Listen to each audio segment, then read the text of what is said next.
আমি Sanchita, Sanchita's essence recipes YouTube চ্যানেলে আপনাদের সবাইকে স্বাগত।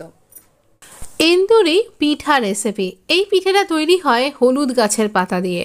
আর এই হলুদ গাছের পাতার জন্য আমি এই হলুদ গাছটাই লাগিয়েছিলাম। এবছর প্রচুর বৃষ্টি হয়েছে আর আমি না টবের মধ্যে লাগিয়েছিলাম, তাই পাতাগুলো খুব একটা বড় বড় নয়। আমি পুরোটা দেখুন দেখাচ্ছি। এই দেখুন, আমার এখানে একটা ছোট্ট বাগান আছে, এখান থেকেই কলা গাছের পাতা তুলেছিলাম। এই দেখুন হলুদ গাছের কন্দটা, মানে হলুদটা, আর এই হচ্ছে পাতাগুলো। বেশ কিছুটা পাতা ছিল আমার এই রকম পিঠে তৈরি করার মতন। গাছ এবং পাতা ঠিকঠাকই ছিল, কিন্তু পাতাগুলো তো কেটেও ফেললাম। তারপর নিয়ে এলাম কলা পাতা। কেন বলুন তো? এই পাতার যে গুণাগুণ হলুদ গাছের, সেই গুণাগুণ বোধহয় কীট পতঙ্গরাও জেনে গেছে। একটা বাটারফ্লাই সেখানে বংশ বিস্তার করেছে। যাকে আমরা এখানে কড়াইটা গরম হয়ে গেলে তাতে দিলাম অল্প জল, আর দিচ্ছি, খুব বেশি গরম করবেন না কড়াইটাকে, মাঝারি আঁচে রাখবেন। আর একটু মানে 2 চামচ মতন জল দিয়ে আমি এখানে ছোটো কাপের 1 কাপ মতন গুড় দিলাম। যদি গ্রাম হিসাবে ধরেন, মনে করুন 100 গ্রাম মতন গুড় আছে এতে। এবার এই গুড়টাকে গলে যাওয়া পর্যন্ত আমরা অপেক্ষা করব। আজকের দিনে আমরা সবাই খুব ব্যস্ত। এই ব্যস্ততার মধ্যে আমাদের পিঠে খাওয়া কি তাই বলে হবে না? এই তো বেশ একটা শীতের কনকনানি হাওয়া দিতে শুরু করেছে কয়েকদিন ধরে। এর মধ্যে গরম গরম পিঠে খেতে কিন্তু বেশ লাগবে। তাই আজকে আপনার জন্য এই পিঠে রেসিপিটা নিয়ে এলাম। এটা উড়িষ্যার পিঠে, তাই জন্য এই ব্যস্ততার মধ্যে নারকেল বেটে কুড়িয়ে না করে আমি ডেসিকেটেড কোকোনাট ইউজ করছি। আপনার কাছে যদি মনে হয় যে আপনি তাজা নারকেল দিয়ে করবেন, তাহলে তাও দিতে পারেন। আমরা দিয়েছিলাম 100 গ্রাম গুড়, আর মোটামুটি আমি প্রায় 200 গ্রাম মতন দিলাম, বা 250 গ্রাম দিলেও কোনো অসুবিধা হবে না। এখানে দিলাম আমি এই কোকোনাটটা। তো এখানে সামান্য একটুখানি কি বলবো, খুব সামান্য একটুখানি আদা গ্রেট করে দিলাম, মানে এই হাফ চামচেরও কম বলতে পারেন। এবার ভালো করে মিশিয়ে এই রকম ড্রাই ড্রাই করে নেব, যেন একটুও ভেজা ভেজা না হয় আমাদের এই নারকেল নাড়ুর পুরটা। গুড়ের নারকেল নাড়ু কিন্তু আমাদের রেডি, গোল্লা পাকালেই নাড়ু রেডি। এবার আমরা এখানে কড়াইতে আবার জল দিয়ে দেব। কড়াইতে জল দেব, আর দেবার পরে আমরা এই জলটাকে গরম হতে দেব। ফুটন্ত গরম নয়, আঁচটাকে লো করে রাখুন, একদম ধিমে আঁচে জলটা গরম হবে। এই জলের মধ্যে সামান্য একটুখানি আমরা নুন দিয়ে দেব। আপনি চিনি দেবেন না, কিন্তু এর মধ্যেই যে গুড়টা লেগে রয়েছে আর এই যে নারকেলের যে অয়েল ফ্যাটটা রয়েছে, সেইটা দেখবেন কিছুক্ষণ বাদে ওই অয়েলটা ভাসছে।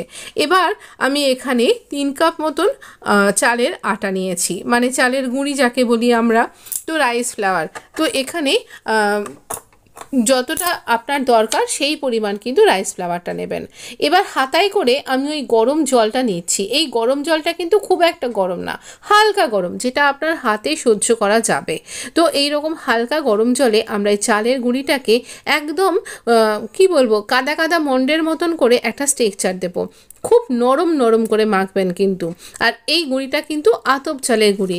এই আতপ চালের গুঁড়ির একটা ভীষণ সুন্দর সুবাস হয়। এই গন্ধটা কিন্তু খুব ভালো লাগে, পিঠের সাথে খুব ভালো যায়। যখন সেদ্ধ হবে বা যখন আপনি খাবেন, তখন কিন্তু সেই গন্ধটা ভীষণ সুন্দর ভালো লাগে। তো এই রকমভাবে নরম করে মাখতে হবে এটা, একদম নরম করে মাখবেন। এক পাশে এই নরম করে মেখে আমি সরিয়ে রাখলাম। হাতটা একটু পরিষ্কার করে ধুয়ে নিতে পারেন। তো এবার আমরা এখানে কিছুই তেল দিইনি, ওই নারকেলের তেলটাতেই তেল হয়েছে। কলা পাতাটা ভালো করে ধুয়ে নিয়ে পরিষ্কার করে নিলাম, ভাগ্যিস এর মধ্যে কোনো কিছু পোকামাকড় বাসা বাঁধেনি। তো এখানে আমি এই মণ্ডটা এইটি প্রথমে এক পাশে দিয়েছিলাম, দেবেন না, মাঝখান বরাবর দেবেন। যে পাতার টুকরোটা কেটেছি মোটামুটি এই 6 ইঞ্চি বাই 4 ইঞ্চি এরকম মাপে। আর এবারে ঠিক মাঝখানে ফ্ল্যাট করে দিচ্ছি আমরা এখানে এই চালের গুঁড়ির মণ্ডটা, তার মাঝখানে দিলাম নারকেলের পুরের মণ্ডটা, বেশ বড় টেবিল চামচ 1 চামচ। আবার দেখুন ঠিকভাবে যেমন করে না আমরা সেই পুলি পিঠে তৈরি করি, এটা এক রকমের সেদ্ধ পুলি পিঠে, কিন্তু কলা পাতায় মোড়া। আর এটা খেতে অসম্ভব সুন্দর হয়। মানে আমি আপনাকে খোলাখুলিভাবে খোলা মনে বলছি, এটা না আমি খুব সেদিনকে ব্যস্ত ছিলাম, আজ তাই জন্য আমি সেদিনকে হাজব্যান্ডের টিফিন বক্সে এটা দিয়েছিলাম। তিনি তো এটা খেয়ে এত খুশি হয়ে গেছেন আর বলছেন বারবারই যে এটা আবার করে দিতে হবে। তাই এটা জলখাবার রেসিপি হিসাবে বা টিফিন বক্স রেসিপি হিসাবে তো অনায়াসেই চলে যাবে। যাকে দেবেন তিনি খুব খুশি হবেন। বাচ্চারাও পিঠে খেতে খুব ভালোবাসে, আর এই পিঠের সিজনে, শীতের দিনে পিঠে তো খেতে সবাইকার ভালো লাগে।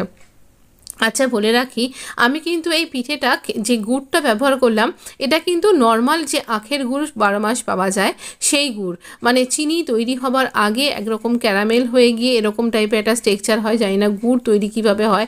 সবটা খেজুর গুড় তৈরির আমি দেখিয়েছিলাম কি করে খেজুর রস পাড়া হয়। তো খেজুর রসের মতোই তালের রস দিয়েও তালের গুড় হয়। আমি টকবক করে জলটা ফুটবে, তার উপরে এই ঝাঁঝরি ফুটো ফুটো থালা সবার বাড়িতেই থাকে মোটামুটি, কোনো তেল বাটার মাখানোর দরকার নেই কারণ আমরা কলা পাতা ব্যবহার করছি। 10 মিনিট এটাকে এরকম রেখে ওপর দিয়ে চাপা দিয়ে রাখবো, ফ্লেমটা যেন হাই থাকে। এবার পাতা যদি আপনার কাছে না থাকে, যেমন আমার পাতাটা ফুরিয়ে গেছিলো, মন্ডটা নাড়ুটা ছিল, আমি এই রকম করে মন্ডা পিঠা বানিয়ে নিলাম। এটাও ওড়িশার একটা খুব বিখ্যাত পিঠে রেসিপি। এই ফ্ল্যাট সারফেস করে নিয়ে তার মধ্যে আমি এই রকমভাবে নারকেলের পুরটা দিয়ে গোল্লা পাকিয়ে নিলাম। আর একটার মধ্যে পুর বরবার মতন কিন্তু ছিল না, চাচি পুচি করা একটুখানি ছোট্ট একটা গোল্লা করে সেটাও দিয়ে দিলাম।